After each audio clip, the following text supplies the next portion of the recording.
Okay, trying to find out the length of the belt I need. Obviously with all my new accessories, an original belt is not going to fit. Simplest way I've found to do it is to get a length of string like this, loop it around every pulley, making sure, and then marking the piece here, you see. Now, I have a tensioner down there, and that is fully extended at the moment. So my intention is to push it back and see how much difference that makes, and then allow that by making sure the belt is at least small enough, shall we say, so that the tensioner works. Okay, it appears that the belt length I need is 46 inches. It is a ½ inch wide, and what I intend to do is I'm going to take a pulley with me down to the car parts store to make sure that I get something that is deep enough. I'm not really expecting it to go all the way in this groove to the bottom, purely because these are quite deep. But what I am going to make sure is that it's level with the top, because the grooves on these pulleys are slightly different. But this will be the best method I can choose, I think. Right, let's go buy a 46-inch pulley. Wow. Okay, let's go. Pulley, belt. Okay. Well, after going backwards and forwards to the car parts shop a number of times, finally got the belt. And this is a 50-inch belt. Now, when I originally measured the piece of string that I used, it was 44 inches. So you can see there was a huge difference. The fact that they gave me a 63-inch belt to start with really didn't help matters.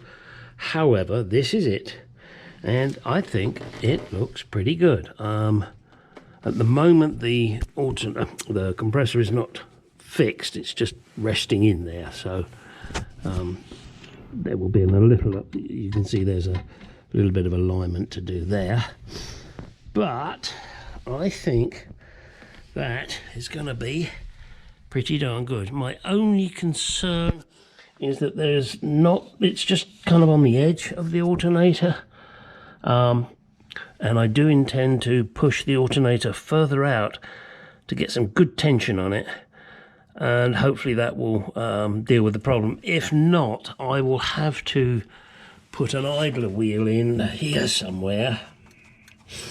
Don't ask me where, don't ask me how, I haven't got a bloody clue. And then I would have to, let's see, if I put the idler wheel here, it would have to come down under the idler. Oh crap, hang on, which way would I go? Down, around the idler. No, that wouldn't be any good. Oh, I'd figure it out anyway. I don't know. I would put an idler wheel in there.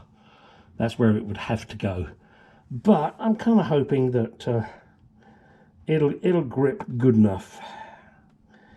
If it doesn't, what I may do is try one of those belts with the little V's cut into the belt and see if that gives it better grip. But I think it's going to work. I think it's going to work.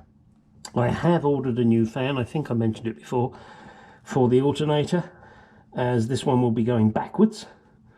And whilst that is okay for the alternator, it doesn't cool as well. So that is something that will have to be dealt with. So I'm getting a bisexual one, as I previously mentioned, bi-directional. And I've already mentioned that, I know. Okay, so there it is. Just got to finish off that heat shield. Oops. That's going to go in there, and that's the reason I've got the compressor off, because I need to get the heat shield on there before I put the compressor in. Yeehaw. And then one of the other tasks, it's not an urgent task, but I do have to remount the washer bottle down there somewhere. I'm not quite sure where yet. I may have to make up some kind of special bracket. Peter Smith is another Jaguar guy, and I think he's got a 420 or maybe a 340, I'm not sure. But he mounted his on the heater box.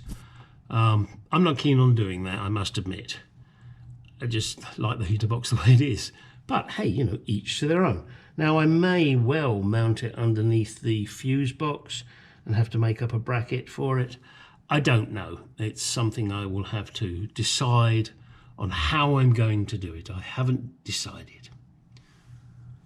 Do I need a washer bottle? Probably not, but I still want it on there. And it does mean I'll have to extend the wires. And that's just one of those things, isn't it? Right, let's move on to something else. Well, move on to finishing the heat shield, and I'll show you that when it's in position. I've got to connect those wires up back there. I must remember to do that. That will be one of my next little jobs. Once I've done that, then I have to go to Lowe's, buy a table so I can lay out my radiator, condenser and electric fan and figure out how to mount those fuckers on the front, because I've got to get that done. Okay, that's it for the moment. I just want to show you guys this.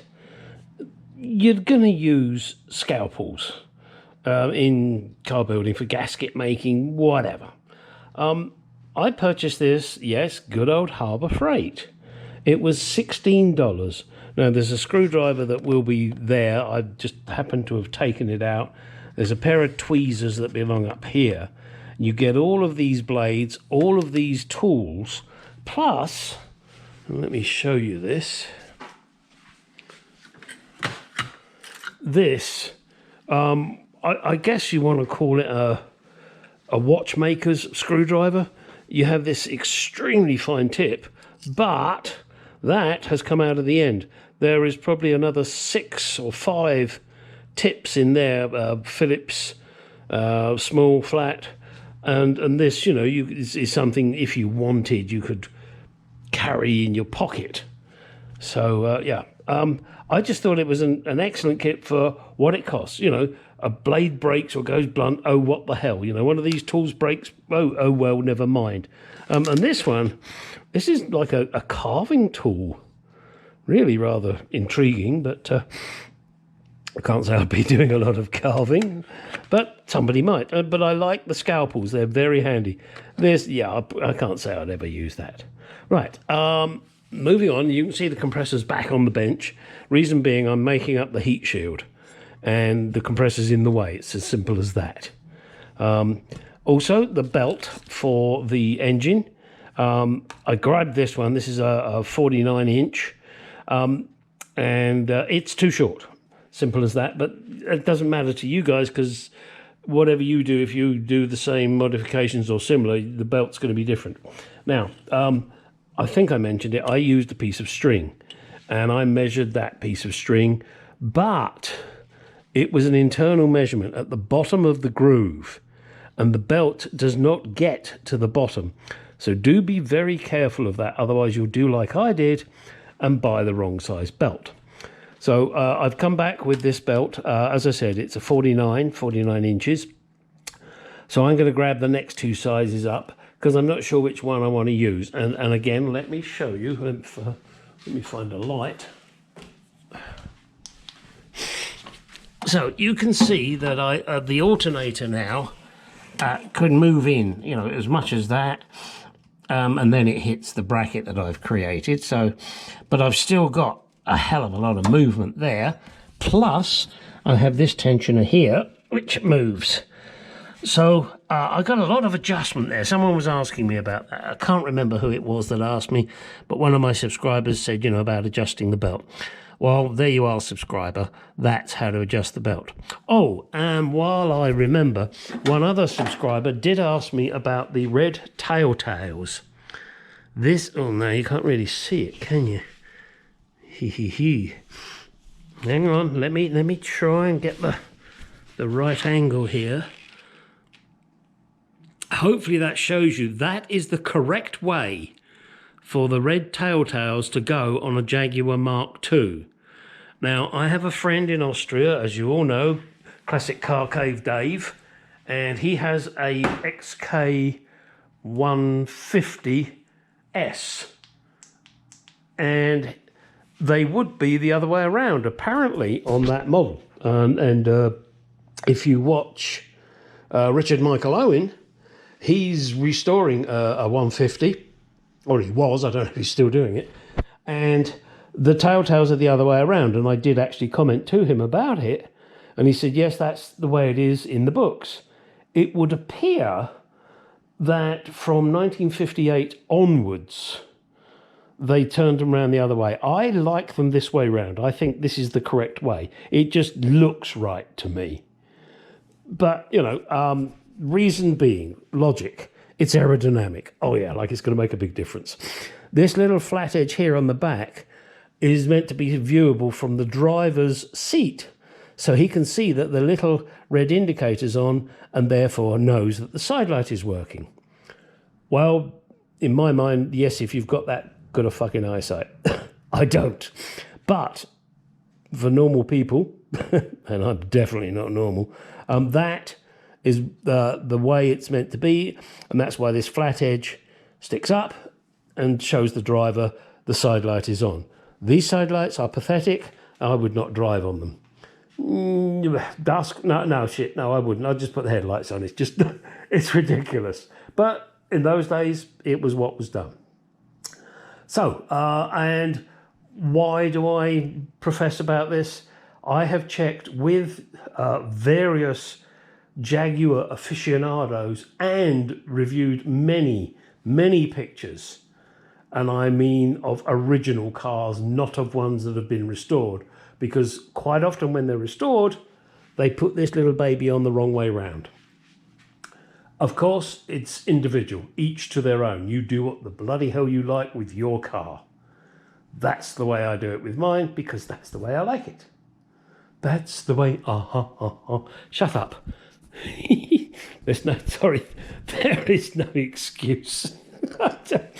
Oh dear, I can't help myself. Certainly nobody else can. Anyway, yes, the compressor's off again, bollocks.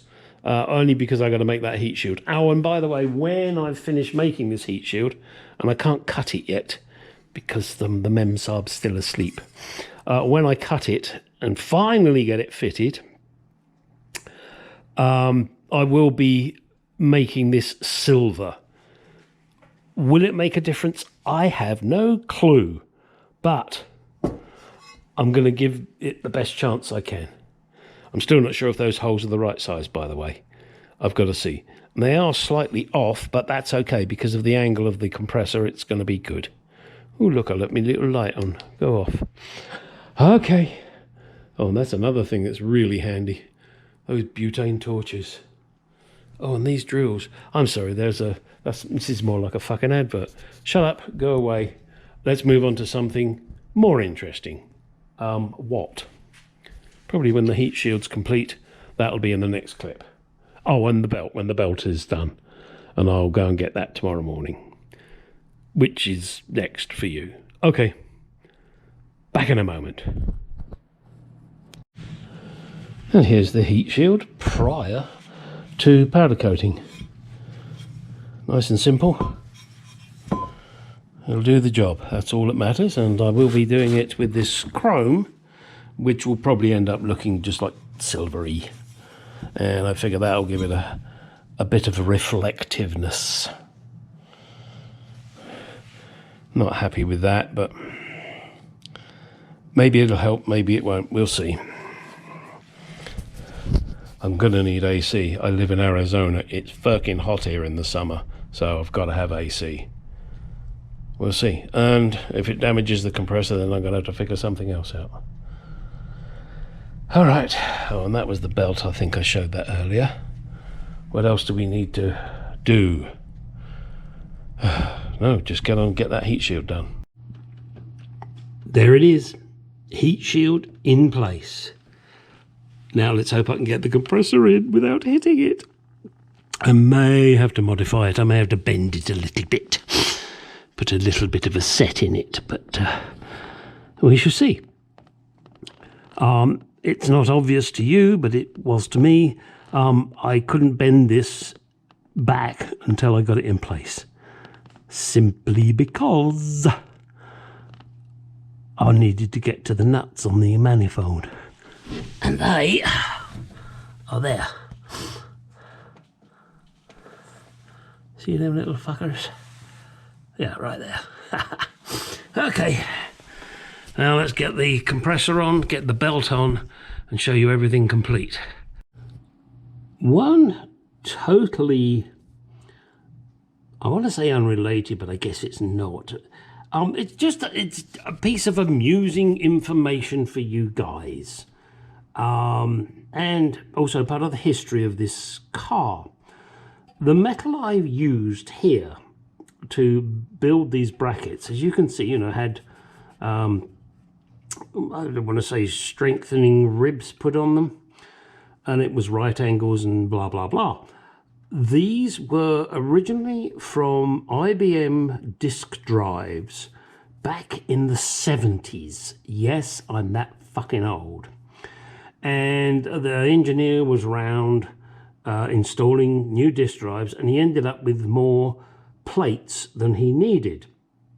And so I took 2 of them, I mean, with his permission, of course. These plates were approximately, I want to say 2.5 feet in width, and probably after the right angle came up about 10 inches. The purpose of the plate was to prevent the disk drive rack from falling over when you open the drawers. Don't forget, the computers in the days when I started working, the computer room, the floor was false. In fact, it probably still is these days because of the air conditioning and the cooling you need. And you couldn't bolt anything to the floor because it would just lift the tile. The tiles were some, I don't know, 2 feet by 2 feet, 3 feet by 3 feet. And whenever you bolted anything to it, it would just pull the tile up. So that's what this metal is. There's recycling for you, huh? How about that? Okay, I know that was probably a really boring piece of shit for you, but I wanted to say it. And whoever buys my car in the future, when I'm dead and gone or whatever, they'll have a little laugh about the fact that these brackets are from a 1970s IBM disk drive. I can't remember what number they were. They were either 3330s, 3332s. Really can't remember. It was a long time ago. Yes, I'm old.